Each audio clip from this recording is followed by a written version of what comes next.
We now bring you a conversation with Dr. Samuel Sandweiss, a psychiatrist from the United States of America, who is also the author of the book, The Holy Man and the Psychiatrist. In conversation with him is Professor G. Venkataraman. Over to Professor G. Venkataraman. Sai Ram, and welcome Professor Sandweiss to the studios of Radio Sai. Well, I must ask you, how does it feel to be in our studio? Did you ever dream you would be in such a studio at any time? You know, it's remarkable coming to see Swami and experiencing his greatness, and yet we're in a setting that is like years back. We're in a little cow pasture. I know. So to see all of this grow up is extraordinary. To see it grow up and blossom, and to see modern equipment being devoted to such a holy task. It was wonderful to see. As a matter of fact, 6 months ago, if somebody had told me, listen, you would be talking to Professor Sandweiss for the radio, I would have thought it as a great joke. But here it is happening. And do you know, our service is now being heard all the way from Kuwait to Philippines. And very soon it will be heard in Europe and Africa. My goodness, it's chilling. And this thing has happened all of a sudden. That's the way it's Swami. Let me correct you, though. I'm not really a professor. I'm an assistant clinical professor back at University of California, San Diego. But really, probably better to refer to me as a doctor, because I don't really do a lot of teaching at this point. But you know, in the army, everybody's a general, even though you may be a brigadier Well, general. then go ahead once I make this. No, all right. Maybe I'll call you Sam, but maybe it won't be necessary also. Great. You are a product of the West, and you are an academic. You practice medicine, you practice psychiatry, and you are associated with a very respected university. So the question that most people would like to ask is, how about telling us how you came to Swami? Because, you know, this is supposed to be something that is unimaginable, inconceivable, according to normal people. Yes. But it happens. How did it happen in your case? Okay. Briefly. Just a quick aside. I wouldn't consider myself an academic. I'm not heavily intellectual like that, nor do I spend much time teaching. I'm inquisitive, and I am thoughtful, and I've thought a lot about Swami and his relationship to Western behavioral sciences and psychiatry, but I wouldn't consider myself an academic. How did I come to Swami? Because probably it's hard for me to understand from this life, so one must posit that there's been other lifetimes that prepared me, because here I am stuck in a Western culture. You're the first person I've heard say that. Well, it's probably because I can't understand why I would have the good fortune, especially coming from the West, where this kind of thinking isn't well recognized. The kind of thinking we're going to talk about, even in Western psychiatry, it's quite unusual to think this way, to think Vedantic thoughts, But I must have felt from very early on, I could recognize a great inquiry why I am alive and why this world and why I'm in such a extraordinary game. It just didn't seem, I didn't take it as if it was a natural thing. I just was amazed at it all the time. I wondered why. At what period of your life was that? I think very early. I could remember walking down the street at about 11 years or 12 years old, thinking thoughts as about... early as that. That's very unusual. Well, I don't know. Children they can be very innocent and very pure, and maybe absolutely they at early age do have thoughts like this, and then they're educated out of them. That's a good one. So, this idea of what is the purpose of life and all, it naturally led me to reading spiritual books and mystical books, and I was very interested in saints and sages and this level of knowledge that they had that was beyond general worldly knowledge. So I thought since I was born in a medical family, and it was our tradition to go into medicine, and I was told by my father probably in my first day of life that you will be a doctor, I went into medicine and found an area that was closest that would allow me to think about spiritual matters, and that was psychiatry. And after 9 years in the practice of psychiatry, I could see that the questions I was asking was not answered in the field of psychiatry. So I began to ask the question.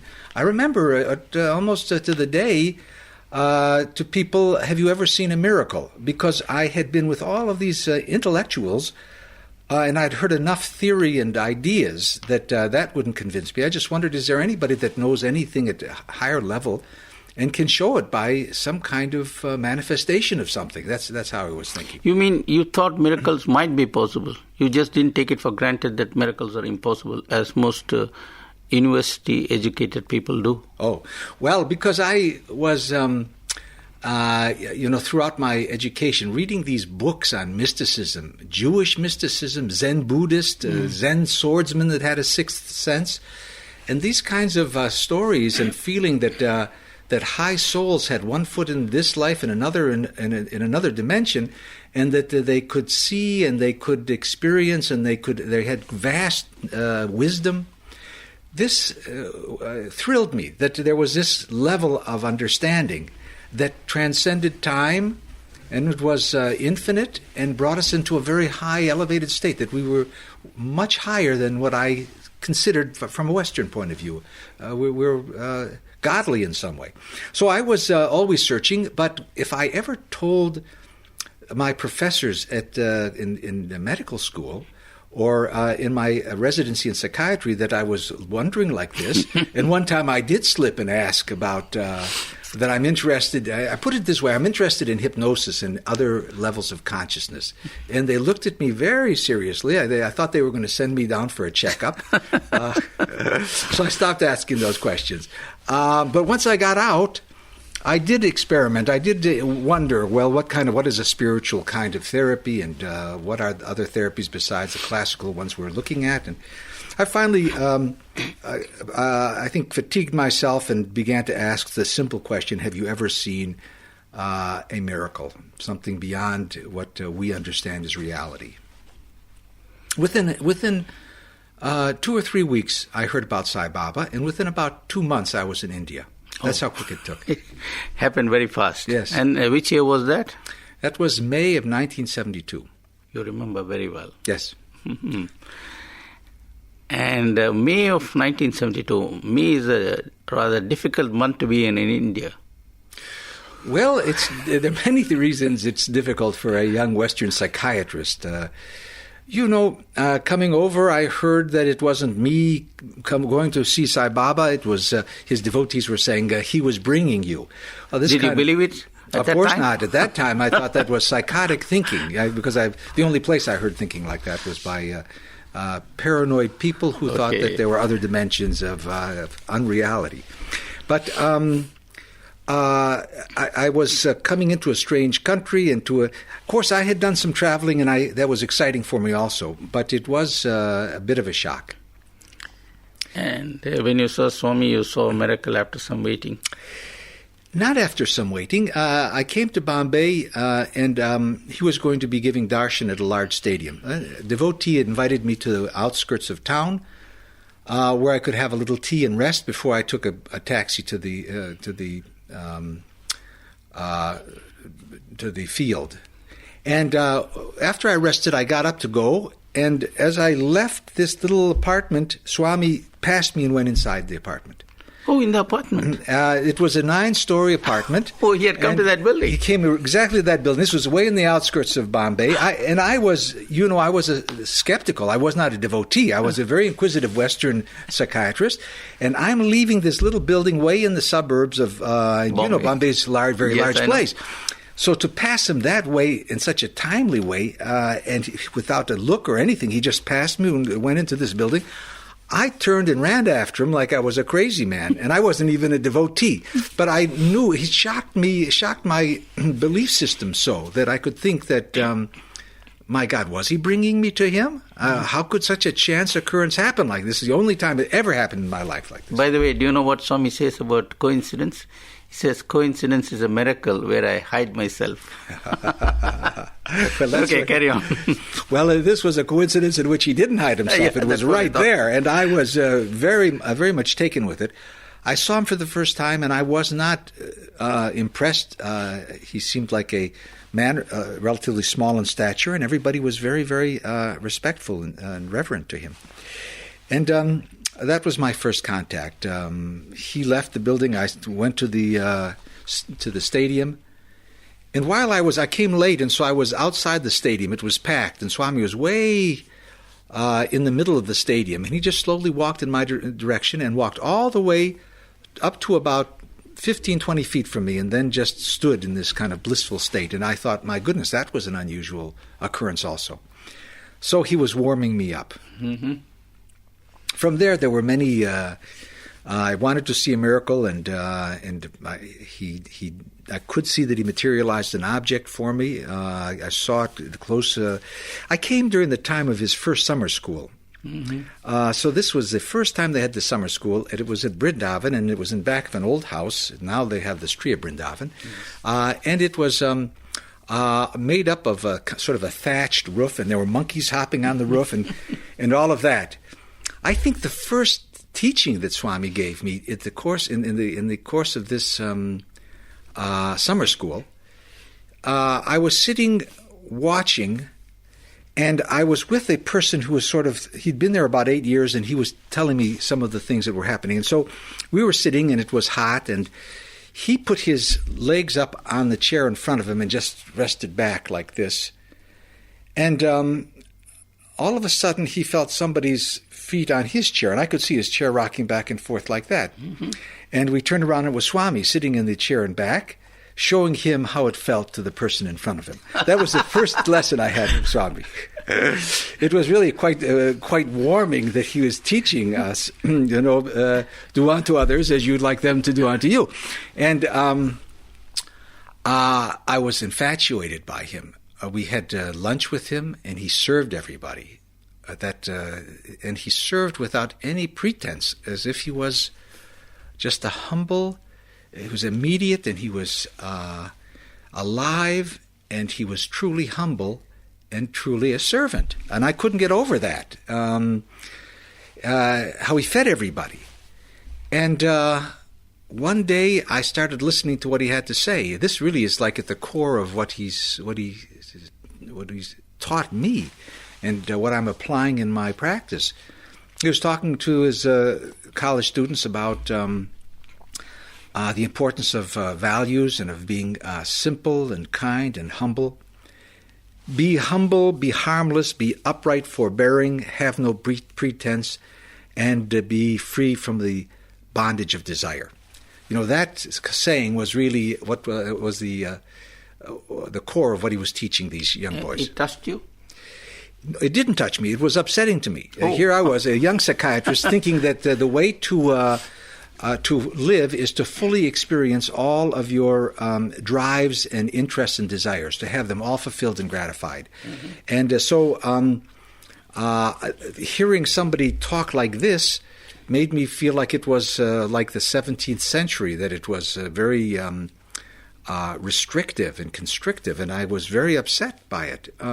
Could you sounded like unnatural self-denial or something like that? Like that, and like someone just preaching some very simplistic thing. I came all the way from, and I hear somebody saying, just be good, try to be good, and don't give in to fads, don't let your hair grow long and big beards and all this and tight pants. Just be a good human being, simple and humble. So I thought, what kind of simplistic idea is this?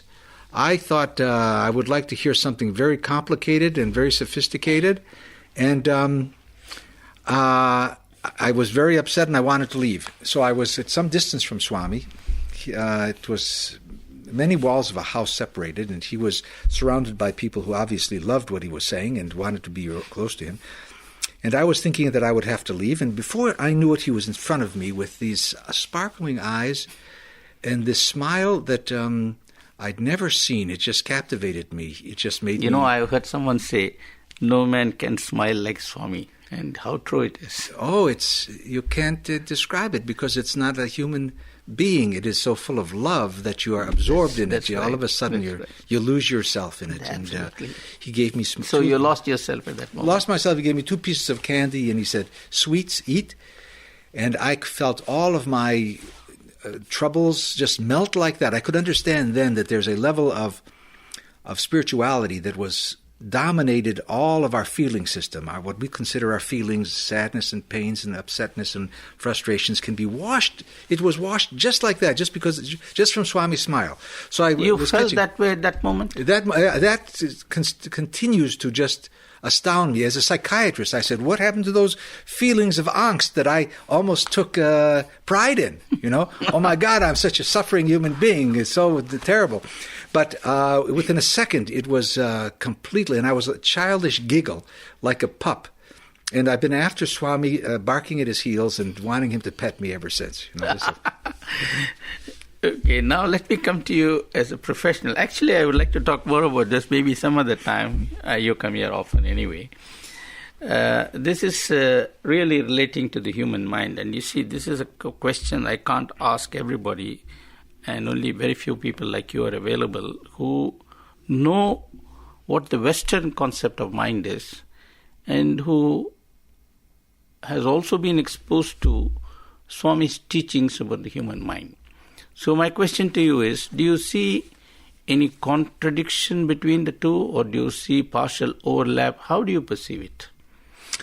Well, both ideas about mind, the Vedantic idea of the inner instrument, and which is generally considered the mind, and the Western idea about mind, they're very similar in many ways. There are desires, there are feelings, there are thoughts, there is a capacity for reason, there is some analytic capacity, problem-solving capacity. Now, that is the operational aspect. Please tell us whether the Western philosophy has any special role for the mind as opposed to what Eastern philosophy has. In Eastern philosophy, you say mind is an instrument given to you by God for this. Yes. Do you have that kind of approach in Western philosophy? Well, you see, the difference, it seems to me, is that in the West, we're considered the mind and the body. So you're considered the mind and the body. The idea that you're not the mind and the body is like an unusual, almost psychotic idea. Yes. So, but in the East, the idea that you're not the mind and you're not the body, and that there are higher levels of mind which are defined clearer by Swami and in Vedanta, higher levels, buddhi, for instance, this idea of conscience. In fact, I was very interested when Swami drew attention to the diagram of what conscience is. Conscience is made up of, I think one of the Upanishads said this, and Swami drew reference to, faith, yoga or balance or sense control, truth, rityam, or the balance, the unity of thought, word, and deed, and the striving after the great declaration, Tatvamasi, I and the other are one, I am that. This aspect, that our conscience, our higher aspect, is made up of these elements, and that faith is an important part of it, and sense control and balance and truth. And well, this is completely absent, and that when the conscience is highly defined and purified, that it is capable of visualizing the light from the Atma, that it can see the Atma. Well, we don't know anything in the West about what Atma is, or that that we are actually divine, and that mind, there's aspects of mind, but one of the most important is that it can be a stumbling block on the way to realizing your true reality. But let me ask you a couple of questions in this context. For example, the word conscience is known to Western people. I mean, people talk about, I follow my conscience and things like that. And then people talk about the human spirit, especially in relation to adventure and achieving the impossible. So maybe Buddhi and Atma are known to the West, but in different terms, maybe not in such greater depth. And after all, you remember Shakespeare says, above all, to thine own self be true. So he implicitly, unknowingly perhaps, recognized that there is a self somewhere sitting inside. Wouldn't you agree? Well, yes, and mystics and artists intuitively grasp that. But the cold, hard science of psychiatry, I know what you're talking about. Doesn't actually define that, and they don't define the idea of spirit. That there's a spirit inside you. That I've never seen any. Yes, kind I of remember. definition. I think it was Watson, perhaps, who said that mind is a meat machine. That's probably a pretty brusque way of putting it. Probably in the West, it's very much associated with the body. So the body and the mind are considered interwoven. But the idea that there is our true identity is a divine identity. Of course, when my first contacts with Swami, it became very, very clear that he at least had a extension way beyond what we understood by Western definitions of mind. So can I put it like this, that the hardcore scientist and the intellectual in the West does not go beyond the brain. The mystics understand the mind, and that it is something which has got divine overtones perhaps. And Swami identifies mind as the derivative of this Atma, which is the universal spirit. So he amplifies and takes it to its ultimate. Is that the way to put it? Would you agree with that? Yes, and there are many psychologists and psychiatrists who are interested in trying to make this integration between spirituality and psychiatry. So there's a lot of people thinking this way. When you say they want to integrate spirituality and psychiatry, what is their definition of spirituality? Well, that there's something beyond mind as we understand it, that there is a higher level of being, an intuitiveness, perhaps a divine nature of man, that the great knowledge from the greats like Buddha and Jesus should be integrated into the general information from psychiatry. Because when I went through psychiatry, I would ask people, why isn't Jesus and Buddha and the great saints, why don't we make any effort at understanding its relationship? Well, there's just not that interest for some reason. But there are people now in many fields, in many different facets of psychiatry and psychology that are interested in that and so are trying to integrate that. Is it just academic interest, or is it an interest directed towards developing new methods of treating mental diseases? Well, I think the second, that there are people who are interested in what does yoga have to do, what does hatha yoga have to do with it, what does Patanjali's 8 steps have to do, what does good works have to do with it. They're trying to integrate spiritual technique for achieving higher levels of consciousness with Western techniques for helping people with mental anguish. Well, this brings me to a direct question. Do you use any of Swami's teachings in treating your patients? And if so, how? Well, I hope it's not an No, this is this a wonderful question because once one meets Swami, you enter into this very deep inquiry. What is its relationship to my life, and how am I expressing it? Because you just don't want to let that wash off your back. It's once you see something like and experience Swami. So, and of course, I've done a lot of thinking about how it's integrated. I would start with something that seems so simple, but is vastly important, obviously, and that is being nice, respecting the other person. For me, the spiritual technique of seeing Swami in the other and respecting Swami in the other and actually listening to them, and to look at how that person is living his life and his or her life, and are they practicing good values and doing their duty.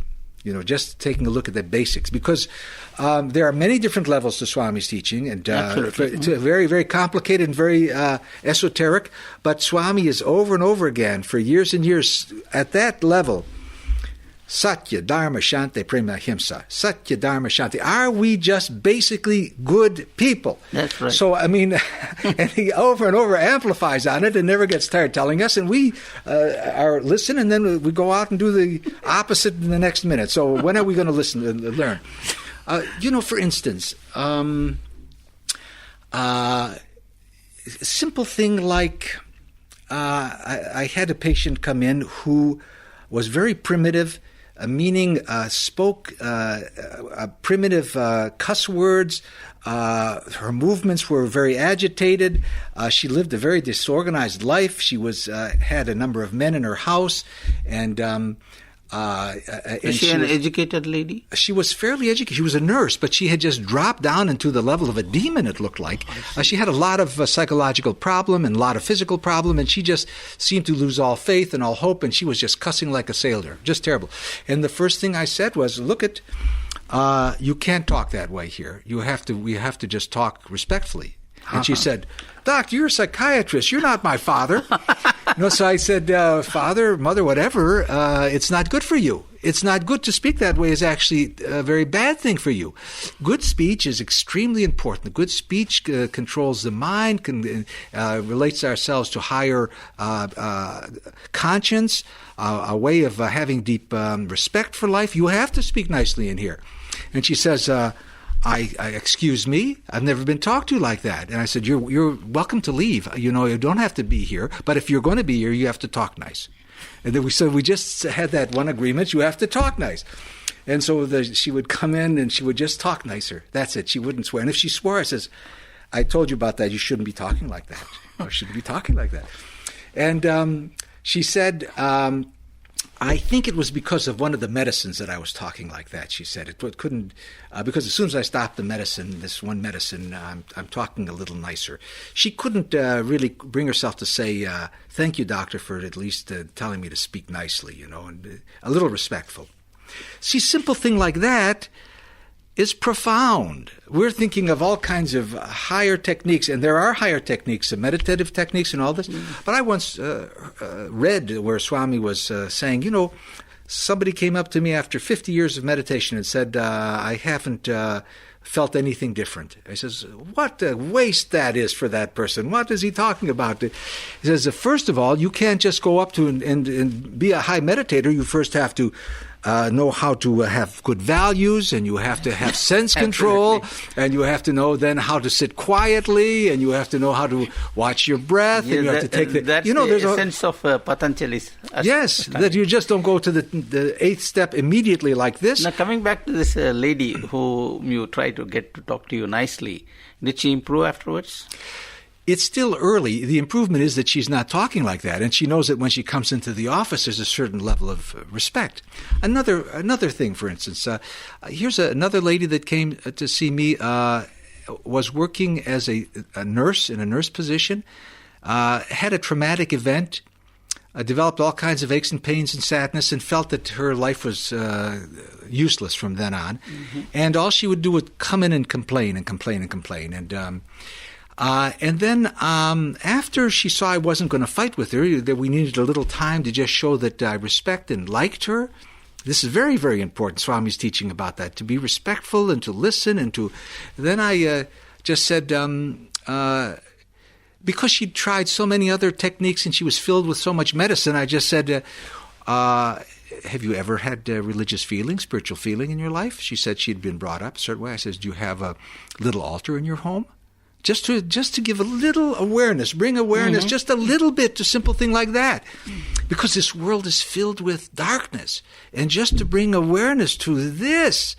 So she said, no, I don't have it. I said, did you have an altar in your house? It's the first time she talked to me and asked me a question. Because she was just complaining and self-absorbed. Do you have an altar in your house? I said, yes. I even have an altar in here. She says, where is it? I said, well, you see the statue here? This is a statue of, and this represents, the name is Vishnu. protector. And when I look at that, I think of God's protective powers, and I'm asking Him to protect us and keep us safe. This is the first time she would allow me to say something sweet. I had to say it about Him, but I said some sweet words to her. Uh-huh. And then she started asking me, well, how should I make my altar? And where should I make my altar? And what should I put on my altar? And all of this, she started. She's a very, very sick lady, but this is how spirituality, it's amazing.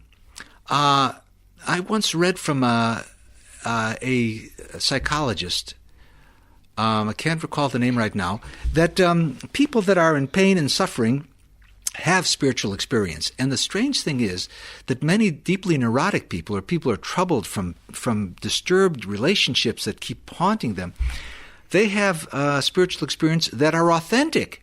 They have more authentic experiences, even though psychiatrists would be apt to think that certain experiences that people are having, because they're poor, they're downtrodden and hurting, the love of God is so sweet and so vast that He does come to people, especially the poor. So when you spoke to her kindly and nicely, that really sort of triggered her off, did it?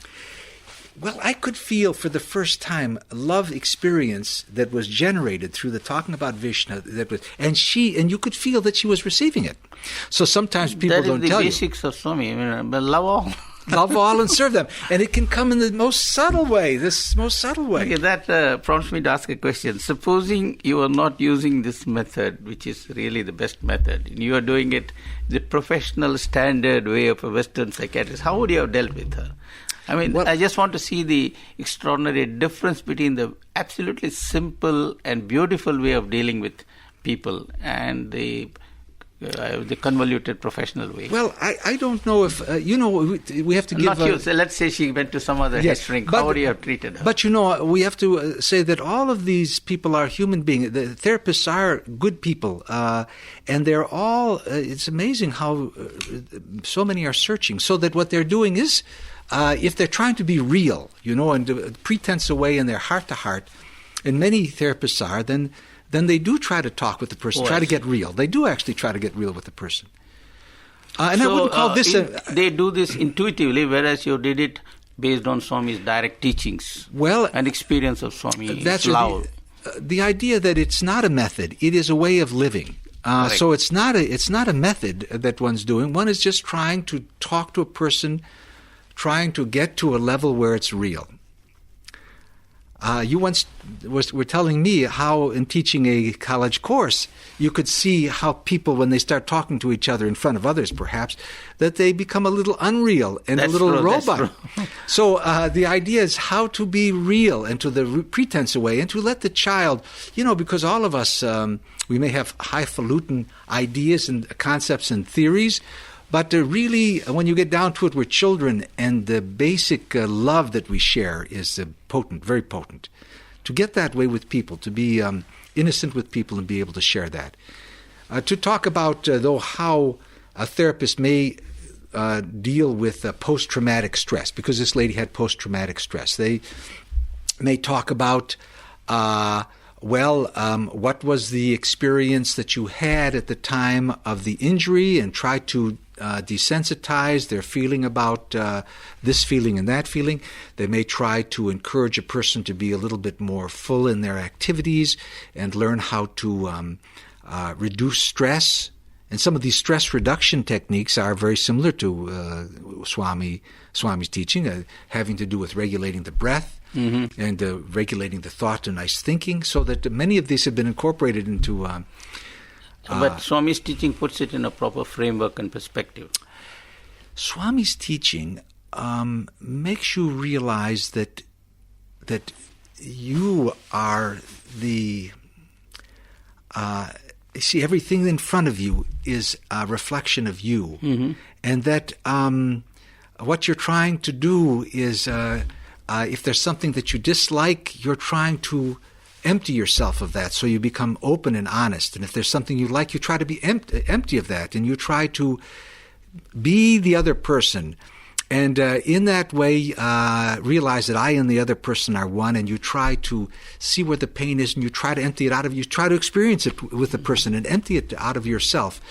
This kind of an abstract way of talking about it, but when you're with Swami, he's teaching you a certain way of dealing with sense control, of dealing with desire, of dealing with thoughts, so that when you're with the other person, you're trying to practice being empty and reverent. And if something gets in the way, to realize that it's Swami in the form of the other person that's bringing it out of you, and that you're trying to empty yourself. And if you are practicing that yourself, you're telling the other person, you're teaching the other person how to do this also, that what they've seen, they have to learn not to excite themselves too much, not to deaden themselves too much.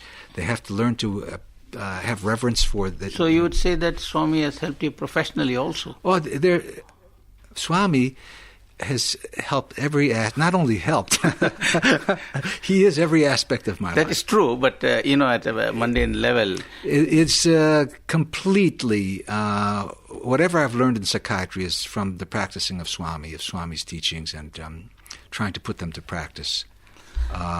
He gives us everything. Let me ask you something else that relates not to individuals but to society as a whole, and this is a problem that has become rather important, especially after the so-called September 11th incident. Generally speaking, I find it a bit strange. The West is technologically so advanced, intellectually so advanced, scientifically so advanced. People are very brilliant and all that. They have so much accomplishment behind them. But yet, some of the things that they do seem to be contradictory. In fact, you wonder, how can an intelligent person do that? Let me just give you one simple example. Today, there is a lot of emphasis on building up economy through consumerism, shall I say. And consumerism is being built up and built up and built up with no ceiling. But this is dangerous to planet Earth, and the Club of Rome warned about it maybe in the 60s or early 70s, I don't remember the date. And it is obvious. Yet why do people shut their eyes to the obvious? And these are intelligent people. I mean, this goes on everywhere, whether it's in scientific research or political planning, military policy making, finance, whatever.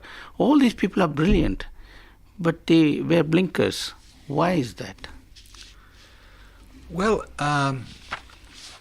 Swami's teaching is simple, I think, about this, that man is divine himself. He's pure love.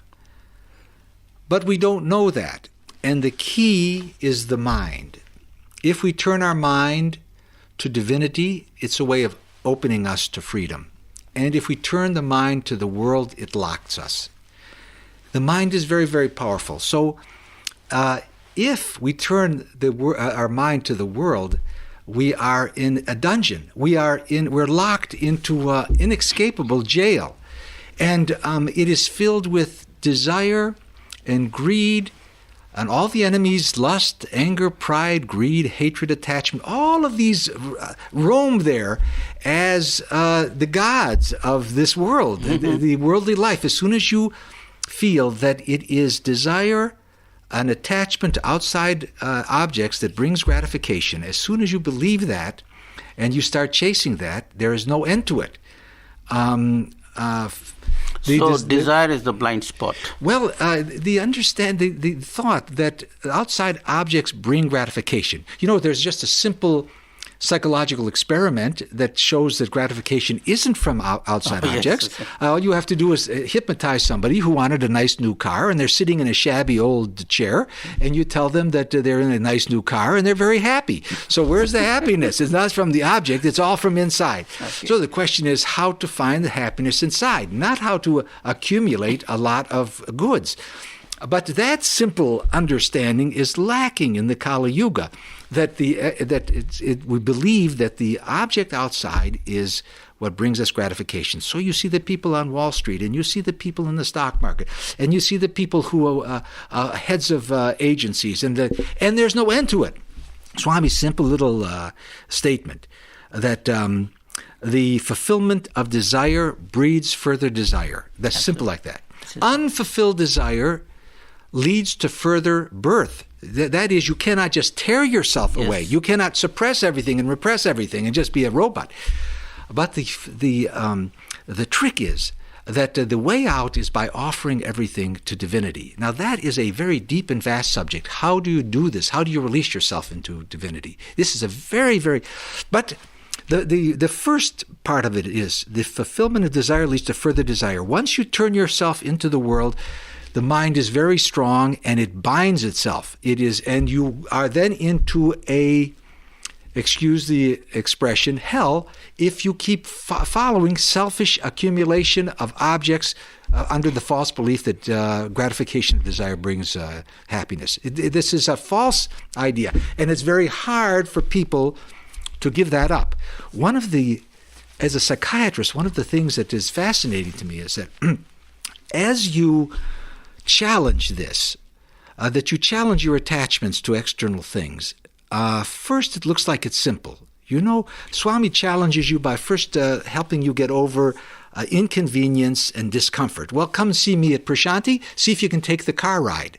Or just see if you can take the plane ride. See if you can how strong you're, and so you have to have some discipline to do this. So it's not easy to do, to challenge. The mind just wants to be satisfied all the time. Then you try to take yourself away from some of the easier sensual desires.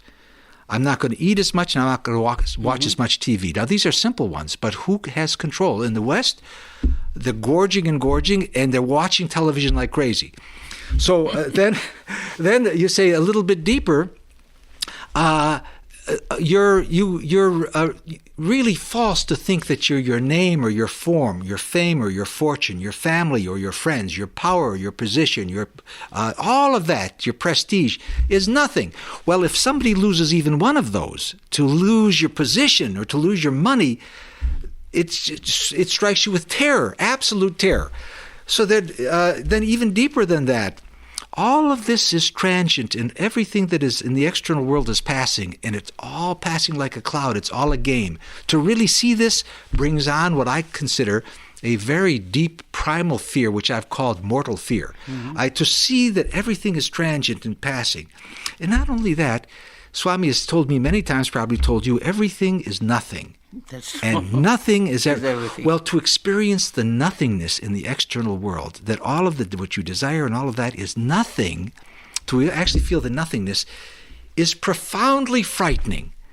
Only love is a power. If you must cultivate love to take you through these stages of giving up and surrendering, because it's only after sacrificing all of this, not by progeny and not by money and not by position, but only by sacrifice. So only by going through all of that and seeing all of that is nothing. You must hold on to Swami's robe to go through that. It's a very, very, very frightening. So we hope more people will come and hold on to his robe. Well, without this, then the world will destroy itself, because we're locked now in a level of terror and destruction that I can't see how any of us can get out of by our worldly thoughts, by our human thoughts. Sometimes Swami does, of course, without projecting himself, things that we don't even dream of. Take the case of Russia, for example. I remember how it was in the 60s and 70s. You would be fearing all the time a nuclear holocaust. Then all of a sudden things have changed, and today we see so many Russians. So he's giving interview to Russians morning and evening, and there are more Russians here now than ever before. 10 years ago, I wonder whether you ever saw a Russian. Well, I never saw one. So maybe something will happen. But talking of Russia, you have been to Russia several times, so yes. Why don't you tell us something about what you saw?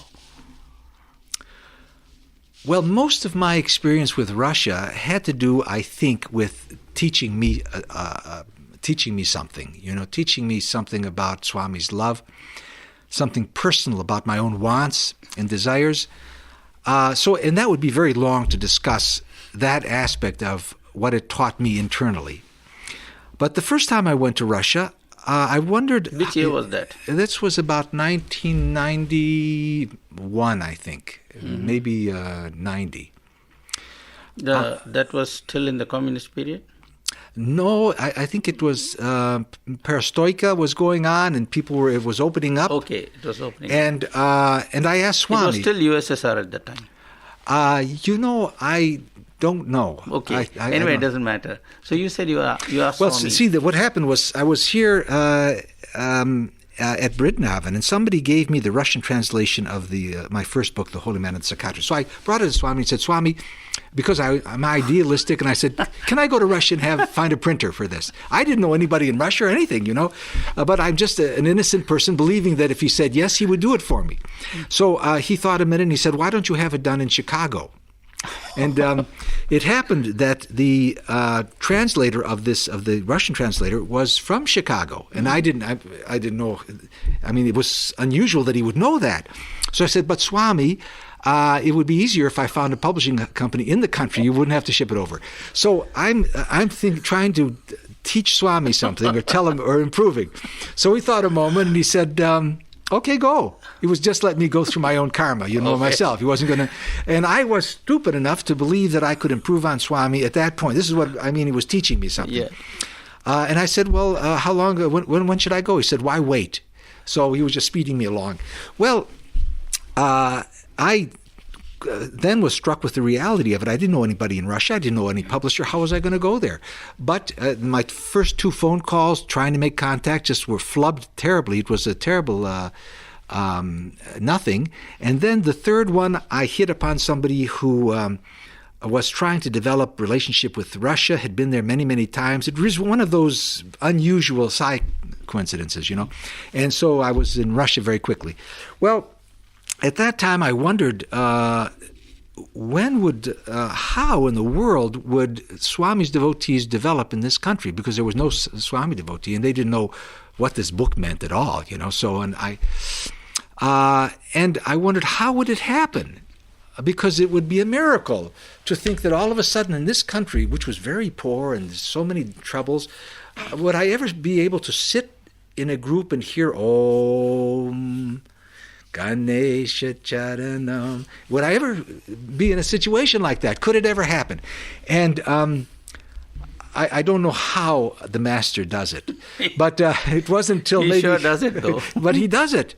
And everybody... and he never lets on how he does it or who's doing it or any, but we all know that it's him. And next time you went, you saw something totally out of this world? Well, then the next time is when the Russians invited me to be a speaker, my wife and I to be speaker at their conference, and we went there. Which year was that? This was 3 years back. And they met us at the airport, and they took care of us, and they sang to us, and they loved us. And every day we spoke at a different devotee's home, and the home was clean, and it smelled of nice incense, and the kids were taken care of. And it was so beautiful to see Swami's influence and to see his teaching about being good and being clean and honest and all that, how it was taking hold. And in the evening, we would speak at a large gathering where they would have people from the community. And then we took part in their large conference in Moscow. And there in the early morning, sitting on this old, tattered wooden floor, sitting with about 300 Russian, the Om started. And just tears came.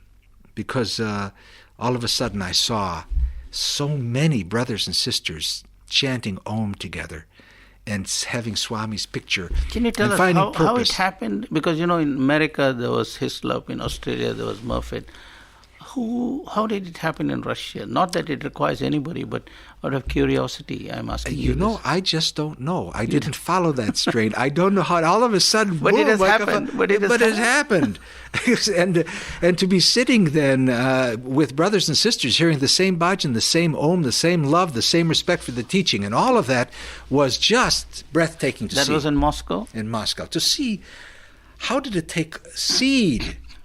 And how did it develop like that? It's a miracle. I seen once a group of devotees, they were wearing a scarf, Siberia. So Swami has gone all the way to Siberia. And they come from Kazakhstan. Well, was it Siberia? Siberia? That's a good one. I have not heard that before. I think it has become that. It has, now. Yes. And I believe there are big centers in Leningrad, now St. Petersburg. Yes, that's where I was. And Ukraine too.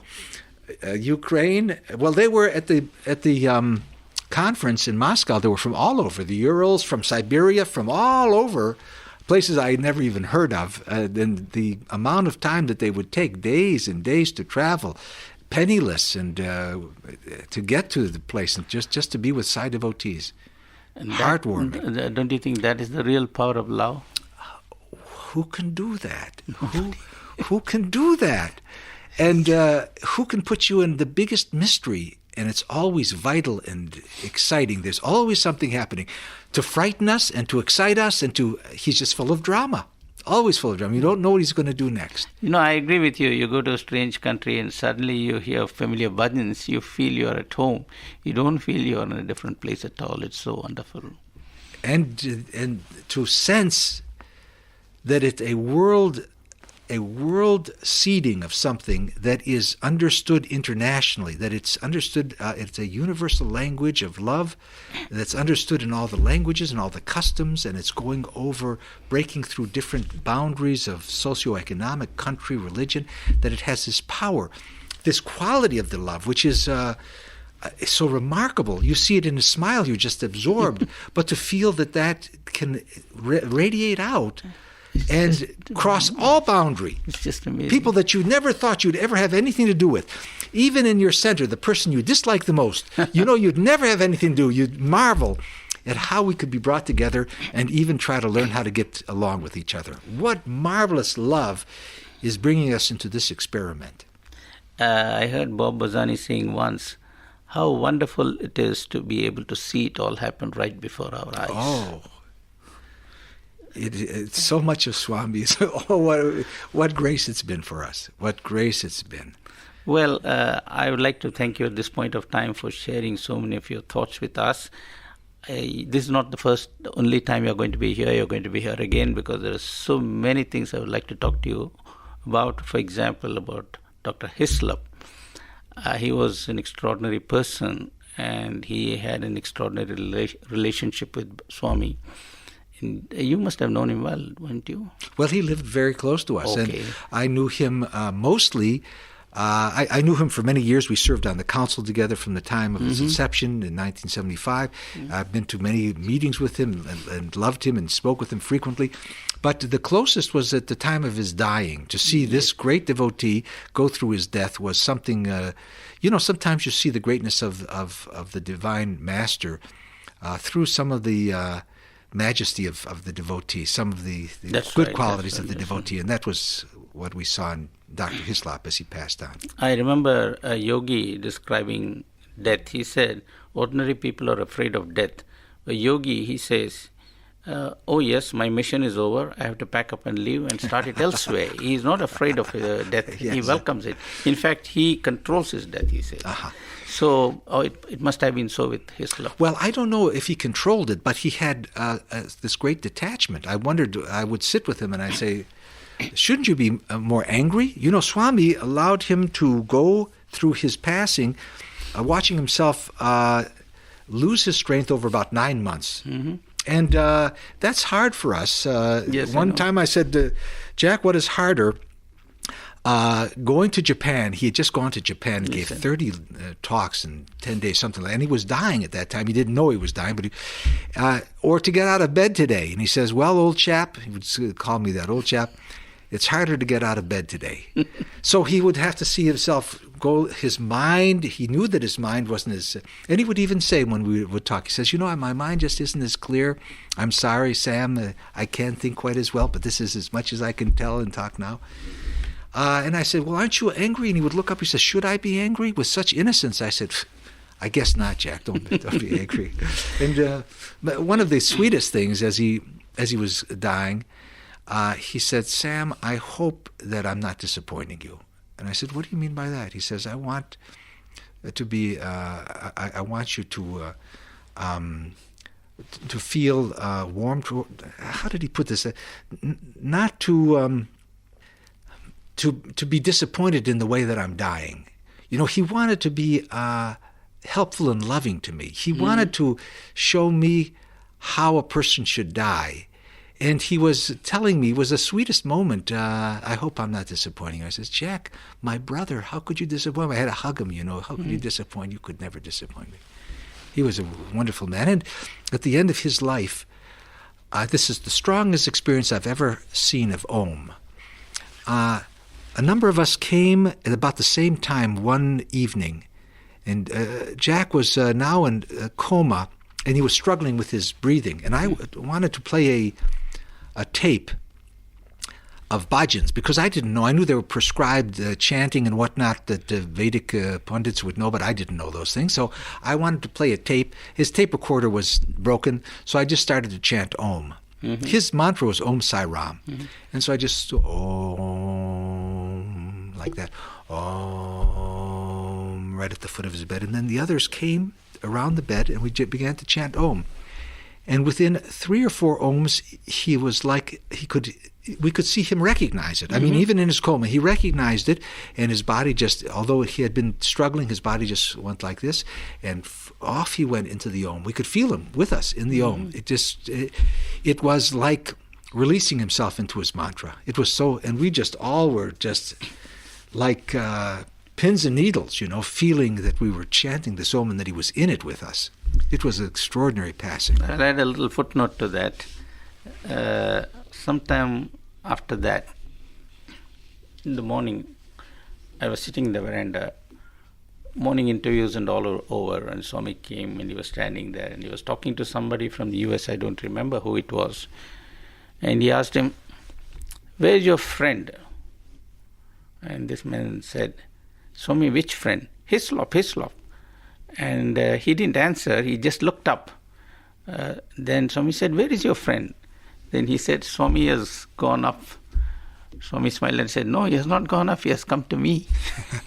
So I thought that was a wonderful way of wrapping it up. Yes. Well, thank you very much, and we look forward to the pleasure of having you with us again. And I'm sure what you said today is going to delight millions of devotees when they hear it. Thank you. Sai Ram. Thank you. It's been a pleasure. Sai Ram.